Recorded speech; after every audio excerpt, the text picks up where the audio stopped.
Today's quick video is going to be about how modernization and modern warfare has affected the aesthetic and feel of Warhammer 40k.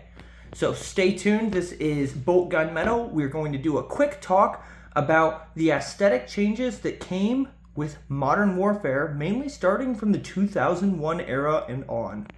Hello, I'm Bolt Gun Metal, and today we're going to be talking about how Warhammer has been affected in its aesthetic and its feel by modern warfare. And I don't mean the Call of Duty game, but I kind of do at the same time.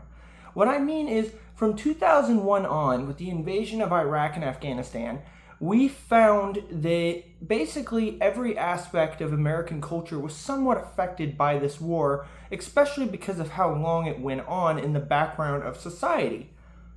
Having said that, with that came tons of images on the news of operators. These soldiers covered in the most sophisticated gear that we have, wielding extremely souped up looking M4s and weapons, and it kind of left an impression on society about what a soldier was and what he was going to be in the future.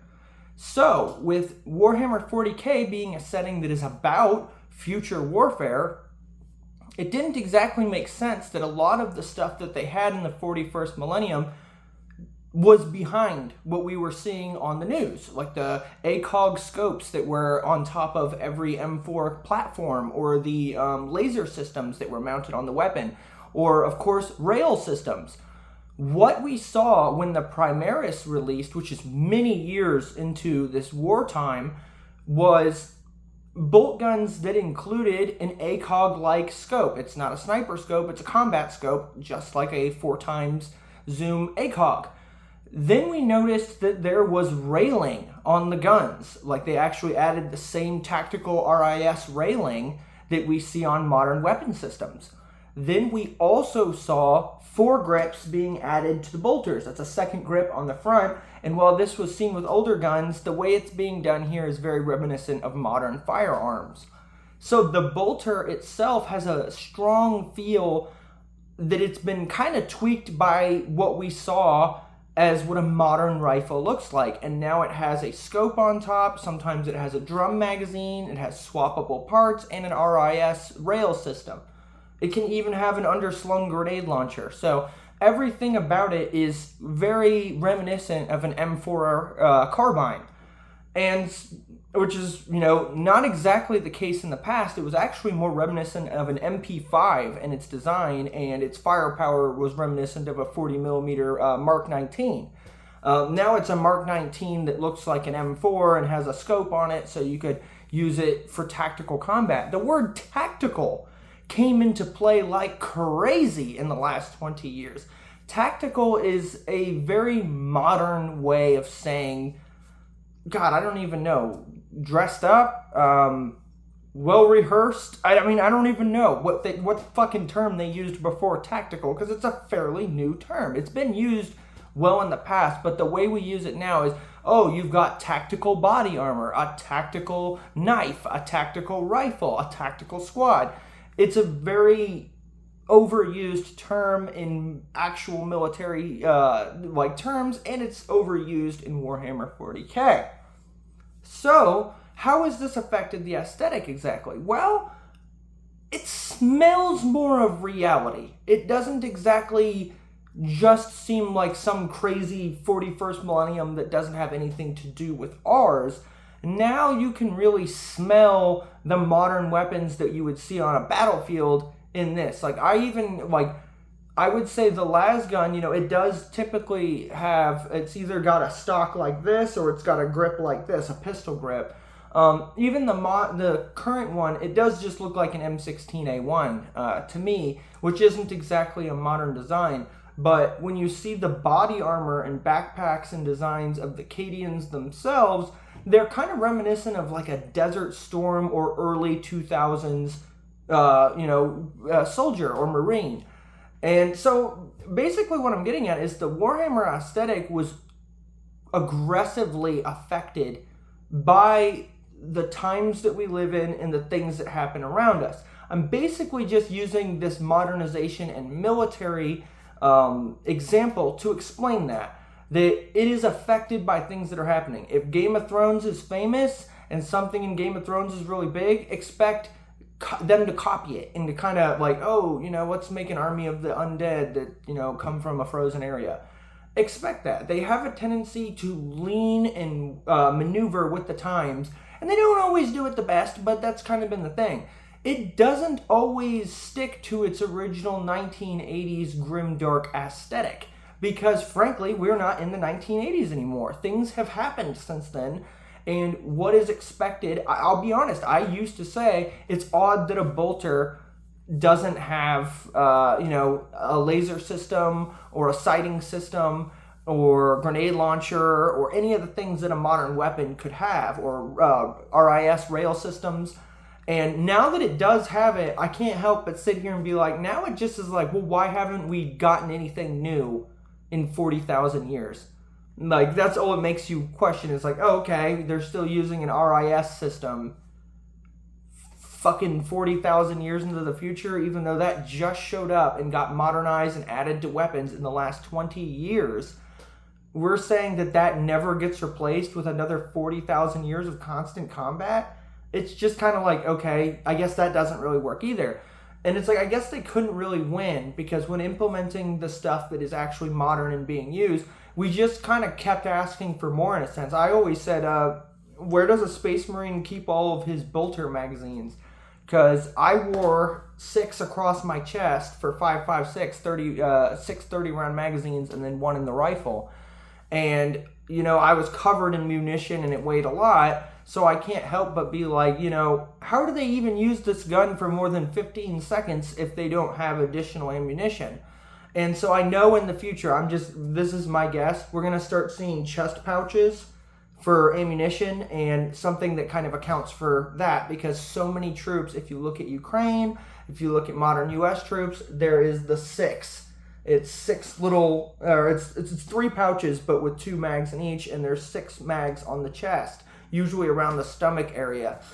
I wouldn't be surprised if we start seeing webbing, which is like basically straps and gear that could go over top of Space Marine gear, and so across their chest they would have magazines. I do expect that, because that's what we see on most modern soldiers. I expect to see laser systems on the rifles eventually, because it's just going to be, every gun has them now, so flashlights, things like that. And I'm sure they've already implemented that on some model that I can't think of, but like, it's basically becoming clear that, even with Ukraine, we shouldn't be surprised if we see a lot of new drone models. A lot of, stuff that has to do with trench warfare. Anything that we're learning from this current war, don't be surprised if it's later implemented into 40K's aesthetic and its lore. This is a franchise that feeds off of Pulp Fiction, history, and fantasy and science fiction tropes and puts them all into a blender. And it always kind of reflects the times a little bit with what's going on. So we know that in this case we reflected what we saw from Iraq and Afghanistan. The Torox Prime is very clearly one of the an MRAP. It is very clearly an MRAP. There's just no arguing that it's an MRAP with treads on it instead.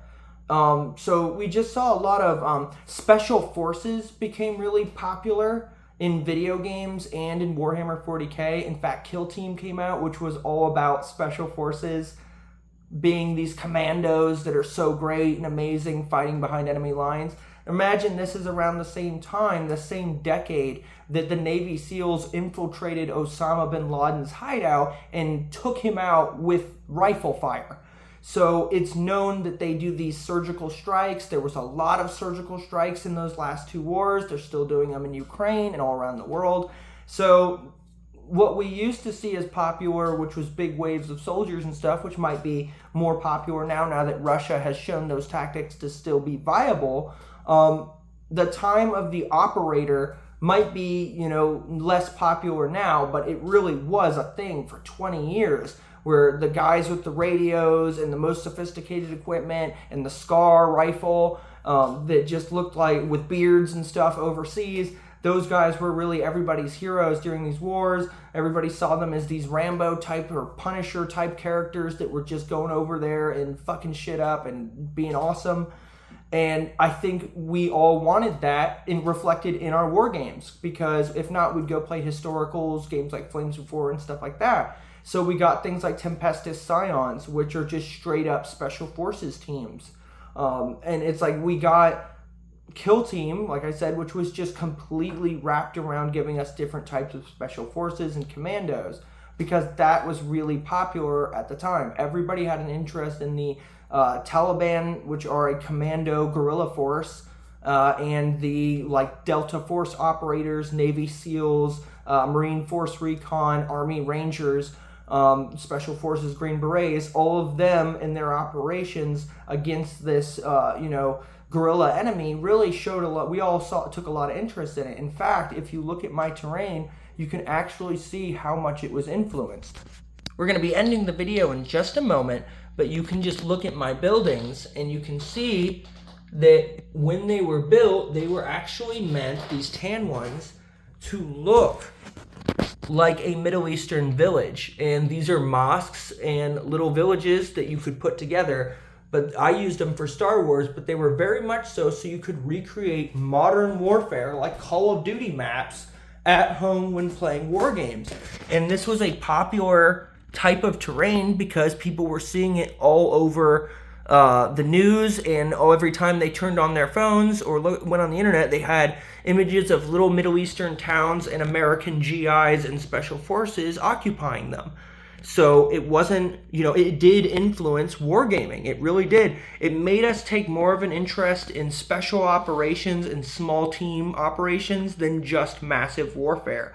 It really did kind of bring that to it, and it even brought the special forces and their small operations to the larger game of 40K, making it more in-depth and adding that modern feel to it of guerrillas and commandos. It's just really interesting.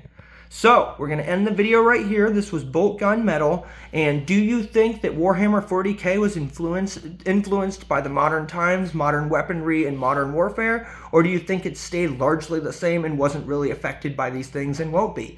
I think it's really interesting to see Warhammer 40K evolve over time, and I'm interested to see what would happen, like with this Ukrainian war and the tactics that are being used, what will come out from this that's so popular and impressive that may go on to influence Warhammer 40K. Last time it was rifles with RAS systems, lasers, ACOGs, all that kind of stuff. But maybe next time it will be the return of trench warfare.